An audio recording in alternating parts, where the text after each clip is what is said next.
Mobile apps না on করে আপনি কিভাবে ডাইরেক্ট ফটো তুলবেন সেটা আমি দেখাবো।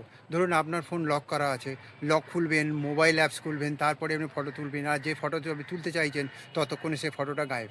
তো কিভাবে খুব তাড়াতাড়ি মোবাইল লক খোলা ছাড়া বা অ্যাপস খোলা ছাড়া খুব তাড়াতাড়ি একটা টিপস শেখাবো মাত্র 30 সেকেন্ডের মধ্যে। চলুন প্র্যাকটিক্যালি দেখাচ্ছি। এই সেটিংস আছে, এই সেটিংসে ক্লিক করবেন, সার্চ বারে গিয়ে এই ওয়েক WAKE ওয়েক লিখবেন, লিখলে এটা অপশান খুলে গেল, রাইজ টু ওয়েক এখানে করবেন। করার পরে এটি নিচের দিকে আসবেন, নিচের দিকে আসলে এই লঞ্চ ক্যামেরা এটাকে অন করে দিলেন, ব্যাস আপনার কাজ শেষ।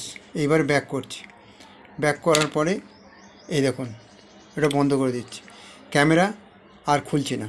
এখানে এই যে বাটন, এটা ভলিউম বাটন, এই নিচের দিকের আপনাকে দুবার প্রেস করতে হবে, 1 2। এই খুলে গেল। এইভাবে আপনি অ্যাপস না খুলে ডাইরেক্ট বাটন থেকে বাটন টিপে কিভাবে আপনি ক্যামেরা ইউজ করবেন বা